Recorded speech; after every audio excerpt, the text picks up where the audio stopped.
Utaseme amen. Nishinde vita kwa maisha yangu. Haleluya. Amen. Kama wewe ni mzima sema amen. Leo Yesu akuonekanie na kupigania kwa maisha yako kwa jina la Yesu. Chochote kilichosimamisha Yesu akuondolee in Jesus name. Apigane na maadui zako kwa jina la Yesu Kristo. Apigane vita kwa maisha yako in Jesus name. Akutetee na akuokoe kwa jina la Yesu Kristo. Akuonekanie na kubariki kwa jina la Yesu Kristo. Mtu kama anaamini aseme amen. Kama unaamini sema amen. Asante. Moja kwa moja basi tutakuwa tuenda katika kitabu cha waraka wa kwanza wa Petro. Waraka wa kwanza wa Petro, First Peter. Moja kwa moja tuko online, wote ambao wanatufuatilia kutoka katika bara la Afrika na bara la Ulaya, na wakaribisha katika madhabahu ya Canaan Prayer Center Ministry, huduma ulioko katika nchi ya Kenya. Bwana anapozidi kutuokoa na kulipigania kanisa kwa mahali pakubwa sana, ili kanisa lipate ushindi na kanisa lipate nguvu kule mbele waendapo, ili wapate uwezo na mamlaka ya kushinda mateso katika dunia hii. Bwana Yesu asifiwe. Amen. Leo unaweza ukawa unapitia katika changamoto zile ambazo hazina mwisho, lakini mimi nitasidi kukutia nguvu na kukuambia kwamba hakuna jambo lisilokuwa na mwisho katika watakatifu wote. Mnapokuwa mnaishi katika hii dunia na kumpenda Yesu zaidi katika maisha hii, unaweza ukapitia kwa wakati mgumu, lakini tafakari ya kwamba wokovu ule ambao uko ndani mwangu, je, Yesu ameufurahia? Hata vita vinapokuja katika maisha yangu, vita hivi kuna nguvu ya Yesu ndani mwangu, ile inaweza kufanya nipate kushinda, au nitalemewa na kushindwa na nikose kujua kwamba nitafanya nini. Kwa hivyo wakati mzuri Yesu Kristo akazidi kulitia kanisa nguvu, wakati ambao mwanadamu alikuwa amejawa na udhaifu katika mwili wake au katika boma lake, lakini anazidi kumtazama Yesu, akimwinua Yesu katika maisha yake. Wakati ambao unapitia mambo mazito, njia inayofanya imani yako ipate kurudi nyuma, basi mimi nitakuja na kukutia moyo na kukwambia kwamba wakati unastahili usidi kusimama imara katika imani kwa ajili ya yale majaribu na mateso yenye imejiandaa kulitafuta kanisa au watakatifu walioko katika dunia. Na wakati mateso haya itakapozidi kusongea katika uso wa dunia, au inazidi kusongea katika uso wako, basi utapata kuyashinda kwa njia ya imani. Msimamo wa imani ambao umeuchukua kuzidi kulitakasa neno la Kristo katika roho yako, kusimama imara na kuishinda dhambi ambayo inafanya Yesu na mwanadamu wanakuwa maadui. Bwana Yesu asifiwe sana. Kwa hivyo Bwana anatupeleka katika waraka wa kwanza wa Petro mlango wa 4 mstari wa 7, ili kanisa lipate kuwa na nguvu, nikijua kwamba yule wanayemtegemea ako na uwezo na nguvu ya kufanya mwanadamu aishinde dhambi, ako na uwezo na nguvu ya kufanya mwanadamu ashinde mauti. Kufa kila mtu atakufa, lakini ni wangapi watafufuliwa? kufa kila mtu atakufa. Wakapo atenda mbele cha kiti cha enzi, wakati ule umefika ni kupima matendo, na inapatikana ya kwamba mwanadamu alienda kanisani kwa nguvu zake, alienda kanisani kwa bidii, lakini siku ile inapofika Yesu anamwambia toka mbele zangu, mimi sikujui. Itakuwa ni nini hicho? Heri wale watakaocha mauti ya kwanza, lakini mauti ya pili usitamani mtu wa Mungu ikupate, kwa sababu ni mateso, kwa sababu ni vilio, kwa sababu ni huzuni usiofika mwisho. Haleluya, amen. Kanisa la siku ya leo, tazameni ulimwengu jinsi huko, tazameni vita vile vimeinuka, tazameni mafuriko vile imeinuka, tazameni maafa vile inaongezeka katika ulimwengu. Wewe unasema uko kwa bidii kwa ajili ya kujenga kanisa, lakini uko kwa bidii kwa ajili ya kutunza utakatifu. Yote utafanya, lakini mwisho, je, hiyo bidii yako itakupeleka jehanamu au hiyo bidii yako itakupeleka katika uzima wa milele? Angalia dunia vile inatingika, angalia dunia vile. Wakati tumefika watakatifu mtasimama sehemu moja, na ndio maono yenye Bwana anatoa. Haleluya, amen. Wakati Bwana anamuinua mtumishi wake, anamrejesha katika dunia, na akaonyesha ya kwamba kanisa limefika wakati kupitia kwa wakati mgumu. Kanisa limefika wakati mateso kuendelea kuongezeka. Kanisa limefika wakati imani kwa watu iendelee kupoa.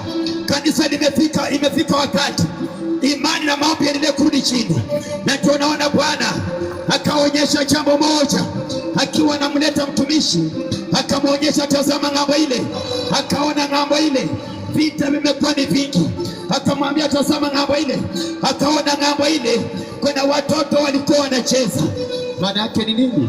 Watakatifu watalindwa na Yesu Kristo, lakini hii dunia inaenda kuchomeka. Hii Kenya yenye mnaona, siku zinakuja mtakumbuka maneno ya kinywa changu. Siku zinakuja watu ambao mmekataa kutubu na kukaa kwa utakatifu. Itakuwa ni faida gani? Ulikuwa unaenda kanisani, ilikuwa ni faida gani? Ulikuwa unatoa, itakuwa ni faida gani? Ulikuwa unaimba, itakuwa ni faida gani? Ulikuwa unahubiri. Wakati ule unapofika, Yesu anasema toka mbele zangu siwajui. Haleluya, amen. Hili gari ni kanisa, na wale wanatoka kwa gari wakiwa wanaenda kule, hicho ni mateso. Mateso inaenda kuonekana juu ya kanisa, mateso inaenda kuonekana juu ya nchi ya Kenya, mateso inaenda kuonekana juu kwa watu wanaozidi kumtafuta Yesu. Yaani uende kanisani, lakini uwezi ukabadilishwa, uwezi ukakoza kufananishwa na mtu wa dunia. Shetani amezidi kufinyilia roho nyingi, shetani amezidi kuzuia watu wengi. Wamepewa kiburi ndani ya roho zao, wanaonekana kanisa letu linaweza, wanaonekana pastor wetu ndiye anaweza, wanaozidi kuongeza kiburi ndani ya roho zao. Sasa nini kinakuja kuwapata? Tusipotubu na kukaa kwa umoja na kukaa kwa utakatifu, mambo haya inakuja kuipata dunia. Tazama leo Marekani, tazama leo Israeli, tazama leo Iran. Kama ni mvua inawapiga, kama ni vita bunduki inawamaliza, wewe unasema bado hujajenga ghorofa, wewe unasema bado sijaoneka, sijaoa, wewe unasema bado sijajenga kanisa. Kanisa ni wewe mwanadamu. Kubali ni neno likujenge. Paulo akaambia Wakorintho, jengo la dunia hii litakapoharibiwa, tunalo jengo linalodumu, mwili wa Kristo Yesu. Imefika wakati dunia inaenda kuchafuka. Hakuna nchi mtakimbia kujificha. Watakatifu lakini kwake Yesu Kristo linakuja lenye hata kwenyu haitakusaidia. Linakuja hata pasta wako pia atakuwa mbioni mafichoni. Sasa basi kanisa liamke liombe ili jaribu hili mupate kulishinda. Vita katika ulimwengu, vita katika uso wa dunia, vita katika wateule, vita katika Wakristo, vita katika watu waliokoka. Je, mutasimama imara mpaka siku ya Bwana mupate kuingia katika ufalme wa milele? Je, utatunza imani yako? Utatunza wokovu wako mpaka siku ya mwisho kanisa lipate kuingia? Je, utatunza imani yako? Utatunza msimamo wako mpaka siku ya mwisho ili upate kuingia? Haleluya, amen. Wengi wanatengeneza maisha duniani. Wengi wanasema bado sijajenga nyumba nzuri, lakini maandiko yanasema katika kitabu cha Yakobo mlango wa 4 mstari wako 13, 14, 15, 16, 17. Kwa nini unaongelea mambo yenye hujui kama utafika? Kwa nini unapanga mambo ya kesho hujui kama utafika? Kwa nini unazidi kuipigania dunia na hujui roho yako inaenda wapi? Watu wa Mungu, watu wenye ufahamu, amkeni, tafuteni Yesu, ondokeni kwenye dhambi za dunia hii. Hakuna uzuri utapata duniani hapa. Utateseka, utadharauliwa, mwisho unaenda kwa mateso zaidi kuliko ya duniani. Mauti ya pili utaipitia, mauti ya kwanza utaipitia. Na je, mauti ya pili utayashinda? Utashinda mauti ya pili? Haleluya, amen. Utashinda mauti ya pili? Kuna dhiki mwanadamu anaipitia kwa sasa, na kuna dhiki kuu baada ya mwanadamu kuondoka duniani. Wale watakosa kuingia katika uzima wa milele, wale watakosa kuingia katika ufalme, watakuwa wanaingia katika dhiki kuu, mateso bila huruma, mateso bila mwisho, na hapa hakuna msamaha. Leo Yesu anawabembeleza wanadamu. Leo Yesu anaita wanadamu. Wengi wanasema ati Yesu ni wa huruma. Ni wa huruma kama ukali uko hai. Hata kama umeua mtu, hako na uwezo wa kukutoa na kukufungua na kukusamehe. Lakini ile siku roho yako italala, basi jua hakuna msamaha. Lakini leo unapotubu na kukiri uchafu wote ulifanya, yeye ni mwingi wa rehema, hako na uwezo wa kusamehe. Lakini ukisema tuna huruma, ni wa huruma kwa walio hai, si wa huruma waliokufa. Baada ya kufa, kile ulifanya yote inakufuata. Hakuna msamaha baada ya kufa. Msamaha ni kabla hujakufa. Ukitubu na ukae kwa utakatifu, basi unasamehewa na usurudi nyuma, ili uendelee kupigana vita, kusonga mbele, hadi ile siku inapokaribia upate kuingia katika uzima wa milele. Na wale watakaoingia watafurahia, wakishangilia, wakiimba, wakiruka, wakisema haleluya, hosana, haleluya. Na ni wachache. Katika hao wachache, ninaomba mtu wa Mungu kuwa ndani. Ninaomba kuwa ndani. Kwa unaona mateso inakuja katika nchi yako na utajiandaa. Wengine wanasema at election, kura ikipigwa mimi nitanunua chakula mingi niweke kwa nyumba yangu. Unaweza nunua chakula kwanza mbinguni. Haleluya. Amen. Jiandaeni watu wa Mungu, wale watakao baki, basi mtaendelea kufanya kazi ya Kristo na lile kanisa litachukuliwa. Jikazeni upate kuingia. Hakuna mtu anajua anaenda kufa, lakini wajifahamu. Tubuni na mgeuke kutoka kwenye dhambi, kaeni kwa utakatifu. Yesu analipenda kanisa takatifu. Ile siku ni siku ya uchungu,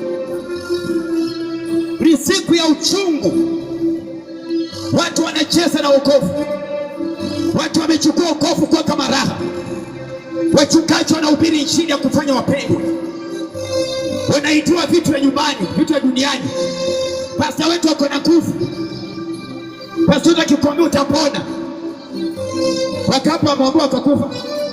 Haleluya. Na baada ya kufa wachaenda, utajiwacha unaenda mbinguni. Piga picha matendo yako.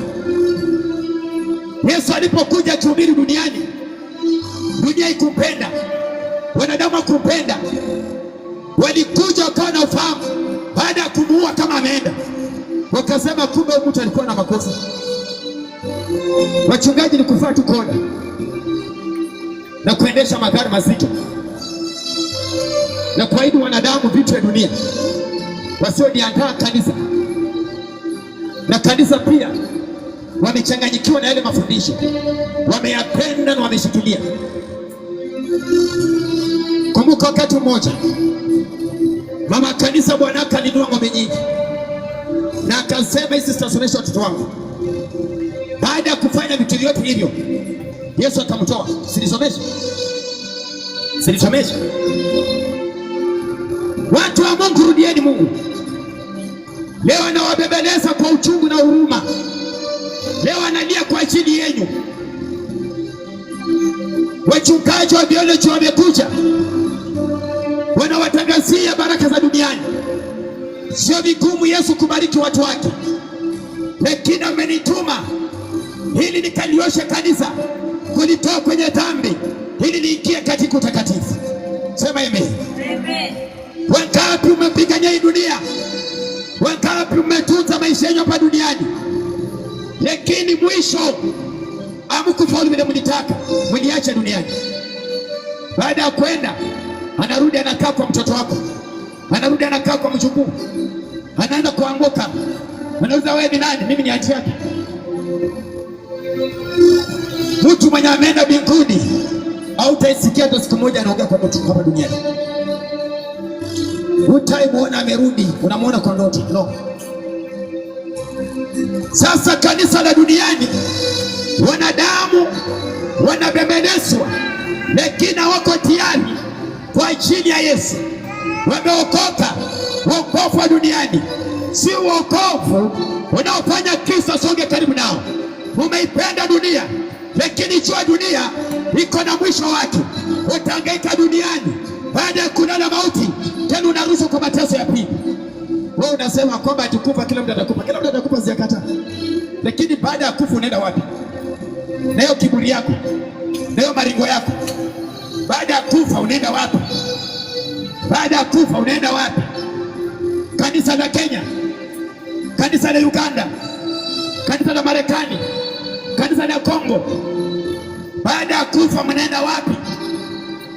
Imani naona siku ya leo, mwenendo naona kwa makanisa ya siku ya leo, baada ya kufa mnaenda wapi? Petro alipohubiri ukweli, Petro aliposimama na ukweli wa Yesu, Petro anatupwa kwa karaa ya mafuta, anachoma kama samaki. Yakobo anakamatwa, anawekwa gerezani na uwawa. Leo wachungaji wameleta injili na hili injili inayofanya mpende kanisa, lakini hamjui penye mnaenda. Najia kwa ajili ya roho zenu, najia kwa ajili ya makanisa zenu, maana mmepotea, lakini hamna ufahamu ya kwamba mmepotea. Yesu aliposimama kwa ukweli, ulimwengu ulimkataa. Serikali za dunia pamoja na wakuu wa dini wakamwangaisha, wakamuua kifo kichungu sana. Leo mnacheza na wokovu. Ati kuja kwa Yesu mapepo itaisha. Kila siku unaomba unaanguka, mbona ishi? Kuja kwa Yesu utajenga nyumba nzuri. Kujenga nyumba nzuri ndio kwenda mbinguni. Hii Biblia imekuwa ni biashara ya wachungaji wa uongo. Imekuwa ni biashara ya manabii wa uongo. Hii Biblia heri kama ubiri injili ya Yesu Kristo, hata wacho nichome makali. Lakini kitu kitakumaliza. Usicheze na hichi kitabu. Wachungaji wamepoteza wanadamu. Wanadamu wamejawa na viburi. Wanadamu hawataki maonyo. Wanadamu hawataki kutii. Sasa tazama linalokuja. Utakimbia ujifiche wapi? Tazama linalokuja katika nchi zenu. Wakati mnasema mmeokoka, lakini bado unakubaliana na vimila kwa familia yako. Wakati unasema umeokoka, wewe ukatavotia mtu wa dunia na mtu wa kanisa, wote wanafanana. Msichana anayefanya kwa baa na kanisa leo, wote wako jasiri. Ati pasta yangu kuna, ukisema pasta yangu kuna nguvu ndio unataka nyanguke. Taja Yesu ninayemhubiri ule. Ninapokuwa mkali, natamani roho yako, mwanangu, siku ya mwisho inakuja, wasipate kuingia katika tiki ya pili. Wasiende katika mateso. Yesu ajui dini yako. Yesu ajui kanisa yako.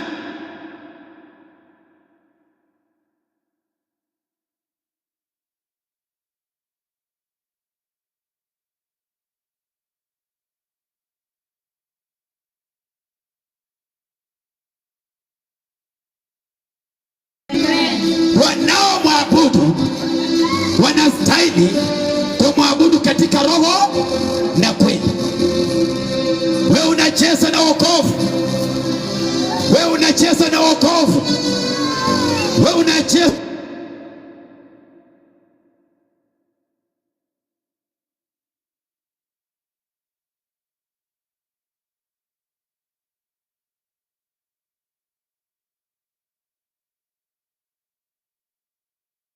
Endelee kuamini. Endelee kumwinua Yesu. Endelee kuabudu. Endelee kulia. Mwanangu, tutakufa wote, lakini mwisho wewe utaenda. Angalia mateso duniani. Angalia maji na watu. Angalia bunduki na watu. Je, utaenda wapi? Endelee kutunda utakatifu. Endelee kuondokea dhambi, ili siku ile upate kwenda kwa uzima wa milele. Haleluya. Amen. Mtu anakufa kwa sababu timu yake imefungwa. Shetani huyo. Mtu anafuatilia mpira zaidi kuliko Yesu Kristo. Pepo mchafu wewe. Mtu anafuatilia sana Manchester. Mtu anafuatilia sana Chelsea kuliko Yesu. Mtu anafuatilia vitu vya dunia. Umemuasi Yesu kila wakati. Lakini nalia kwa roho yangu kwa ajili ya maisha yako. Mwisho wako unakaribia. Mwisho wako unakaribia. Mwisho wako unakaribia. Wapi utaenda? Wewe utasema nini? Enyi wenye dharau, enyi wenye kiburi, wachungaji wa uongo, manabii wa uongo, walimu wa uongo, wainjilisti wa uongo, waimbaji wa uongo, wapi mutaenda? Siku ya Bwana inakaribia. Haleluya. Amen. Waraka wa kwanza wa Petro mlango wa 4 mstari wa 7 kama ifuatavyo kwa haraka. Waraka wa kwanza wa Petro mlango wa 4 mstari wa 7 inasema, lakini mwisho wa mambo yote umekaribia. Lakini mwisho wa mambo yote basi imekaribia. Basi iweni na akili. Basi kanisa, mukawe na akili. Keshe katika sala. Mukakeshe katika sala. Mstari wa 8. Zaidi ya yote iweni na juhudi nyingi katika. Zaidi ya yote, zaidi ya kila kitu, zaidi ya maisha ya dunia hii, zaidi ya mali yako. Oh, haleluya. Amen. Utasema amen. Amen. Zaidi ya yote, Bwana wasaidie sana. Zaidi ya yote, kuweni na bidii sana, maana ile siku ya mwisho kanisa, wakati mmoja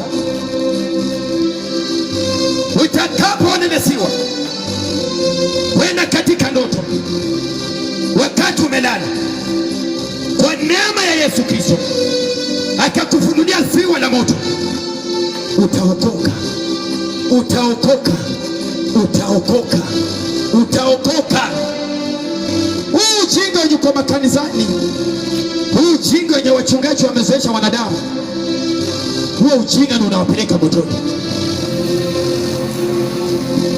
Lakini kama atakufunulia huyu Yesu Kristo, utaokoka.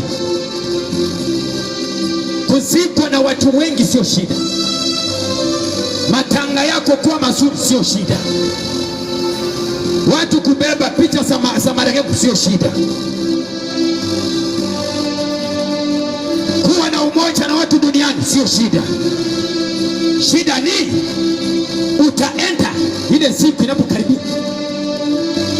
Anasema basi kweni na akili. Mafundisho gani mnafundishwa? Kuweni na akili. Msimamo gani wa imani umechukua? Kuweni na akili. Kanisa la Kenya, kuweni na akili. Kanisa la Marekani, kuweni na akili. Huyu mwanaume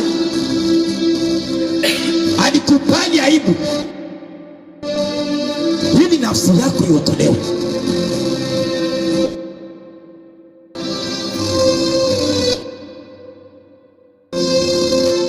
Hapa wako na diploma, wanawahubiria toa kwa Yesu. Ninyi tana na bariki kwa haraka, tana na bariki zaidi kuliko vile Yesu anesi. Amen.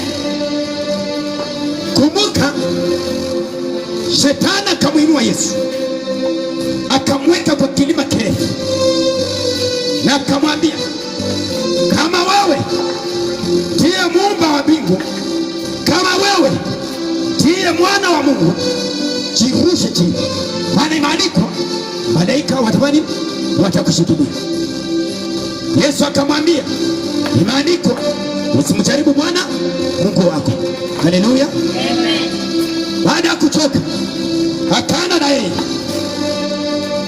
yeye na akamweka kwa mnara mrefu na akamwambia, ukiniinamia, hii miliki yote ya dunia nitakupa. Bado tu Yesu anamshinda katika andiko. Leo shetani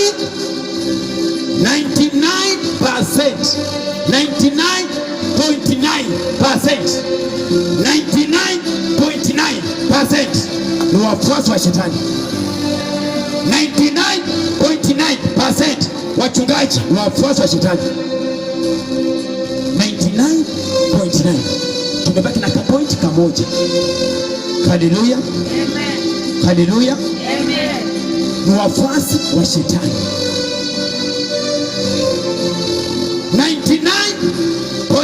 99.9% watu walikwisha kufa kiroho, wanaishi mwili. Ndio naona wanahubiri injili ya mwili, wanatembea kimwili, hawaelewi maana wako kimwili.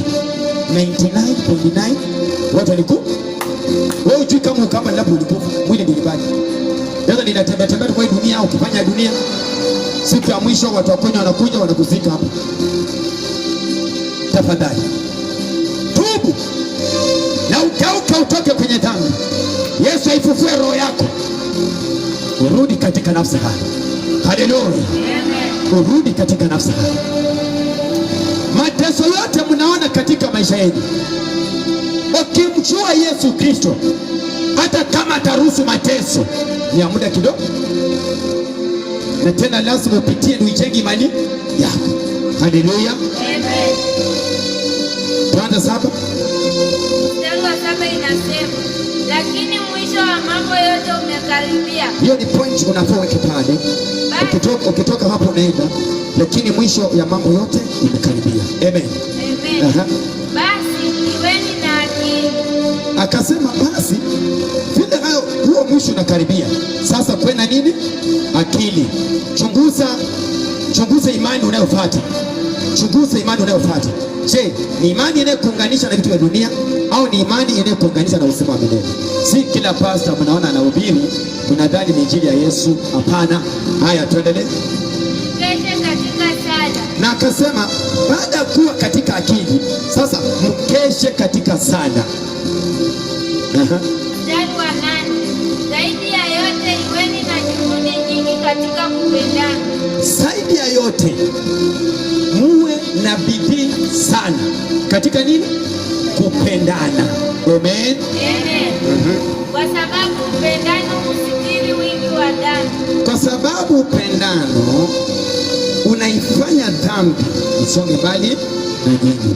Unajua upendo Yesu anazungumzia tusidi kuingia katika mikutano. Tunapoendelea kuingia katika mikutano, kuna mambo fulani injili inapoendelea unaachilia. Haleluya. Amen. Hayo mambo sio unaachilia, neno ndio linafanya mambo yanatoka kwako. Mstari wa 9. Mkaribishane ninyi kwa nini? Pasipo kunung'unika. Amen. Yaani mkatembeleane ninyi kwa nyinyi pasipo kunung'unika. Mstari wa 10. Kila mmoja kwa kadri alivyoipokea karama. Itumieni kwa kuhudumiana kama mawakili wema na neema mbalimbali za Mungu. Mtu aseme amen. Amen. Baba, nabariki andiko hili. Andiko hili likawe na baraka kwa kila mmoja. Yesu, ninaomba ukazidi kuwafungua katika roho. Watetee Bwana Yesu, wapiganie kama wewe ni Mungu. Hakuna mwingine kama Mungu wa Israeli. Yesu Kristo anakutazama. Ndugu yangu amekukimbilia katika roho hili. Zidi kuwafundisha. Hakuna mwingine kama Mungu wa Israeli. Unatenda na unatawala. Asante Bwana Yesu kwa upendo wako, maana hakuna mwingine kama wewe. Neno hili Yesu Kristo, wacha likarejeshe vipawa za watu, likarejeshe huduma wa watu, likarejeshe upendo wa kiroho. Tenda kama Mungu, nami nitasema asante. Kwa jina safi la Yesu Kristo nimeomba hata na kuamini. Inamisha tu uso wako mahali penye uko hapo. Umejifunza nini kwenda andiko mtu wa Mungu? Nakupatia tu dakika 5 peke yake, kisha tunatoa sadaka na kwenda nyumbani. Inamisha tu uso wako. Umejifundisha nini? Nini umejifundisha katika ile andiko?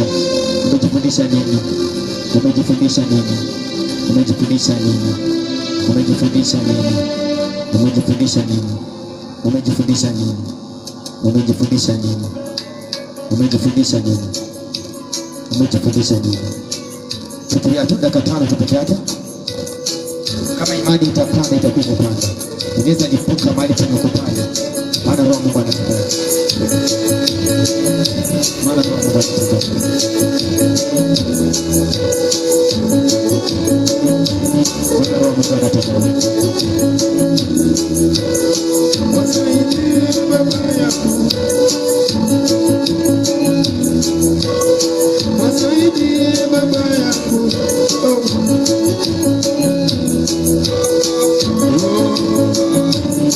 Ni nani kama wewe? Ni nani kama Yesu? Ni nani kama Mesaya? Hilo jina lake Bwana. Hilo jina lake Bwana. Hilo jina lina mamlaka. Hilo jina lina nguvu. Bila Yesu singeweza. Bila Yesu singeweza. Hata ukiwa kule Marekani, ukiwa Nairobi, inamisha tu soko dakika 5 peke yake. Mwambie tu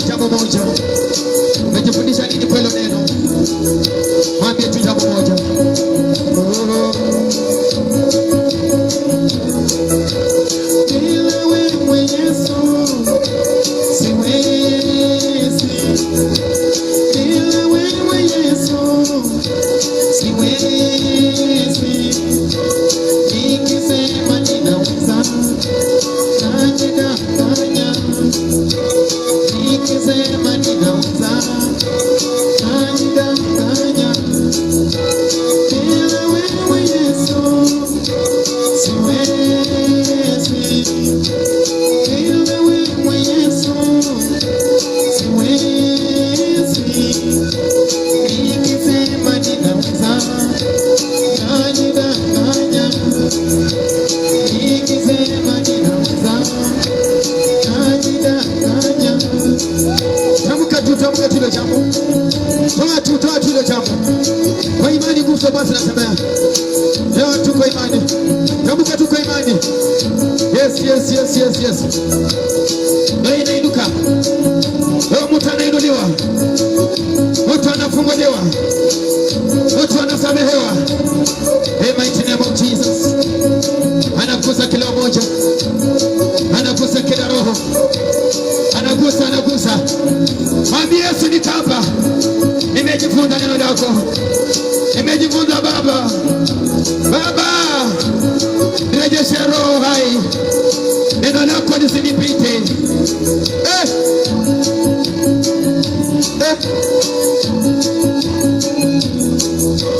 Bila wewe Yesu siwezi, bila wewe Yahweh siwezi. Nikisema ninaweza najidanganya, nikisema ninaweza najidanganya mimi. Nguvu za Bwana zinatembea,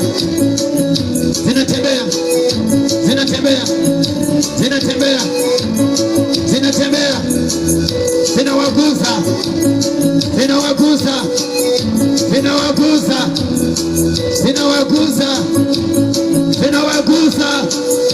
Nyumba zenyu zinakombolewa, ndoa zenyu zinakombolewa, mateso inaondoka, giza linaondoka.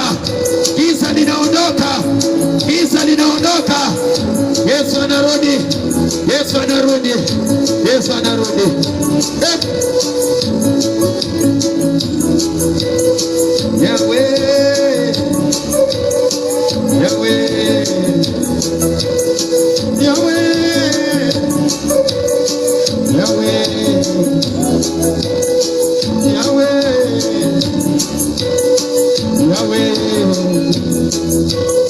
Wewe ni Mungu, wewe ni Yesu, wewe ni Yahweh, wewe ni Baba. Ina siku tuingie wote. Tengenezeni mapito ya Bwana, tengenezeni mapito. Yuacha Bwana Yesu, yu karibu kwa ajili ya kanisa lake. Tembea nami Yesu, siku zimebaki. Tembea nami Yesu, kwa muda umebaki. Tembea nami Yahweh, kwa siku zimebaki. Uende nami Baba, kwa siku zimebaki. Nihubiri neno lako, kwa siku zimebaki. Kila mahali niendapo, kwa siku zimebaki. Tembea nami Yesu, kwa siku zimebaki. Tembea nami Jehova, kwa siku zimebaki. Uende nami Baba, kwa muda umebaki. Watu wako wapone, kwa muda umebaki. Viwete watembee, kwa muda umebaki. Tembea nami Jehova, kwa muda umebaki. Ni nani kama wewe? Gusa watu Yesu sasa. Waguse Baba yangu, waguse sasa, waguse. waguse sasa, waguse Yesu, waguse Mesia, waguse Baba, hata mtu akiwa Marekani, hata mtu akiwa kule Saudi, hata wakiwa Nairobi, hata wakiwa Mombasa, waguse Baba, waguse hapa kanisani, waguse Baba, waguse Mesia, waguse Yesu, waguse Jehova. Twende nawe Baba, twende na Bwana Yesu, twende na Bwana Yesu, nyumbani kwako, twende na Bwana Yesu, mapito ni mengi sana. Chukua sadaka yako mtolee Bwana. Ongea kwa ajili ya sadaka kisha mtolee Bwana. Sijui roho inataka nini. Shikilia imani kabisa. Shikilia kabisa imani. Shikilia kabisa imani. Nenda na mama huyo. Nenda na yeye. Nenda na mtoto. Nenda na yeye. Nenda na ndugu huyo. Nenda na yeye. Nenda na Yesu. Majaribu ni mengi. Ule nyumbani walinde. Ule nyumbani walinde.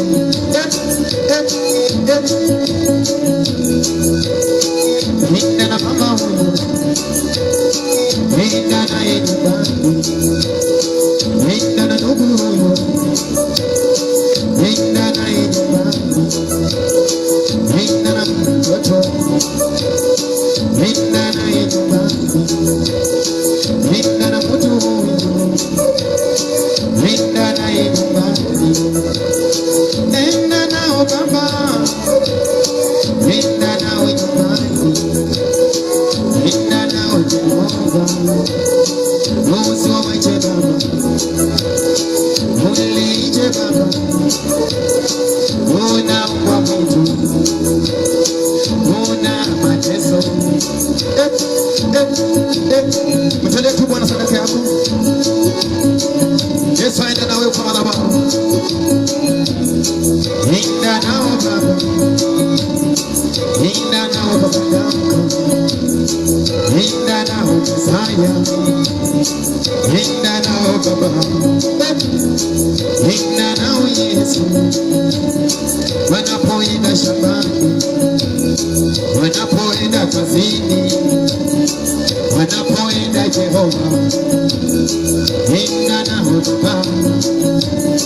Nenda nao Yesu. Nenda nao. Nenda nao Baba. Hata wanangu wakiwa Nairobi, nenda nao Yesu. Nenda nao Mesia.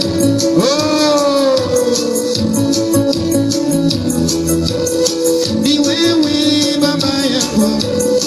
Ni wewe ninakungojea. Ni wewe Baba yangu. Simama tu. Ni wewe ninakungojea. Ni wewe Baba yangu. Ni wewe ninakungojea.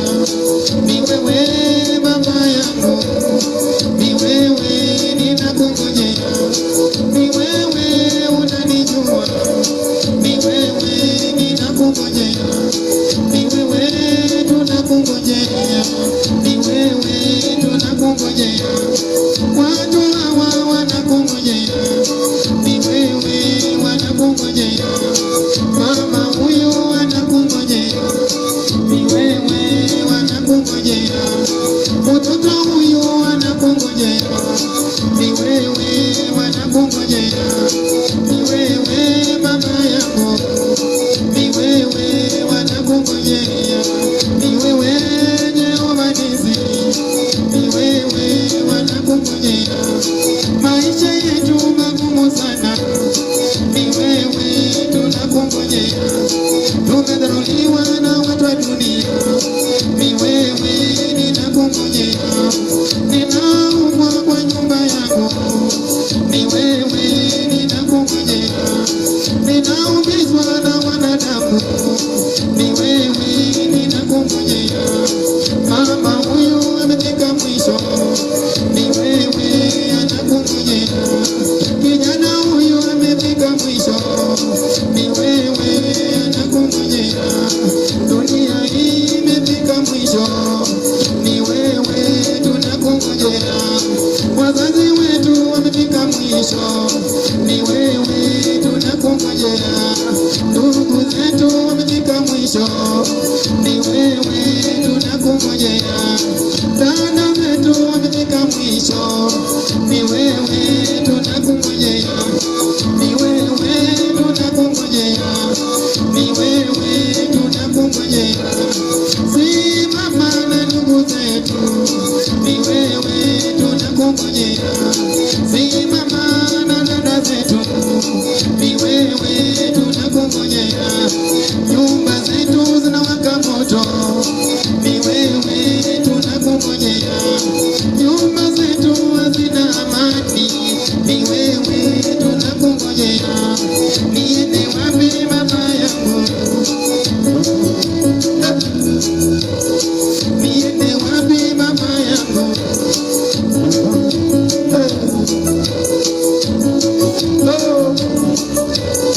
Yesu, ninawacha mkononi mwako, ninawacha kwako. Wachia madhara haya, walinde Baba, walinde Yesu, walinde Baba.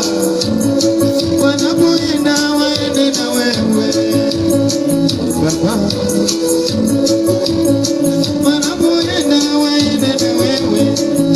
Wewe ni Mungu mwema, wanapoenda waende na wewe. Wewe ni Mungu mwema. Saidia watoto wao, saidia waume wao, saidia wake wao, saidia maisha yao. Bila wewe sitaweza Baba. Asante Bwana Yesu. Mke wangu namweka mkononi mwako, pamoja na mtoto wangu. Umenituma nifanye kazi, ondoa roho ya mauti juu yao. Simama nao Mungu wa Israeli, samehe mahali tumekukosea. Natamani Yesu aifanye kazi yako, usimwache Bwana Yesu hata ile siku ikifika apate kuingia katika ufalme wa milele. Simama Yesu Kristo, roho niunganisha naye kwa ajili ya kazi hii. Simama Yesu na mtumishi Ruthi, wanepana juu ya maisha yake. Yesu, mwili umekuwa mdhaifu, lakini mrejeshe nguvu. Baba yangu, usimwache, usimwache Baba, usimwache Baba, usimwache Baba, usimwache Baba. Tembea na kanisa lote, tembea na kanisa lote, akiwemo mama kanisa. Usimwache Baba, usimwache Baba. Hata wanangu wamejiunga nasi leo Baba, usiwawache Baba, usiwawache, usiwawache Baba, usiwawache Yesu, usiwawache Baba yangu, usiwawache Mesaya, usiwawache Yesu. Wanaporudi nyumbani Baba, tembea na wao Baba, tembea na wao Baba, tembea na wao. Wiki yote nimeweka mkononi mwako, mbwa mwitu ni wakali huko nje. Yesu, ninaomba usaidie Baba yangu, usaidie Baba yangu. Tutakapokutana tena nitaninua jina lako, nitasema ni asante Baba. Nimewabariki, nimebariki kazi ya mikono yao. Wanapenda shambani, wakiweka mimea katika mashamba. Wacha Baba wabariki, wacha wabariki, wacha wabariki. Asante Bwana Yesu kwa hii sadaka nimeibariki. Mikono zote zimetoa, hata wale wajatoa wote nimewabariki, hata wale wako online ambao wanatufuata hali popote wako, wote nimewabariki katika jina la Yesu Kristo. Asante Bwana Yesu, asante Mungu wa Israeli, asante Baba, asante Baba, asante Yesu.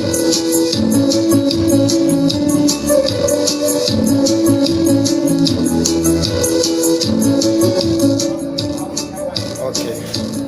Naomba tukae chini tupokee matangazo kisha tuendelee. Nashukuru watu wa Mungu wale ambao mko online. Christabel na kuona pale. Muona pale Belita. Naamini ya kwamba Yesu amekuwa baraka katika maisha yenu. Katika umbali ule tumemwona Yesu Kristo, na amezidi kusimama pamoja na sisi na kutetea kila mmoja kwa ajili ya maisha yetu. Basi nimefika mwisho, nitasema tu asante watoto wangu wa online. Tukutane saa 3 usiku katika mazungumzo na mafunzo yote ya wiki hii ambayo tumekamilisha. Nini tumejifunza, nini tumeona. Wacha Mungu awabariki. Nimewabariki kwa upendo wa Yesu Kristo. Muwe na amani. Amen.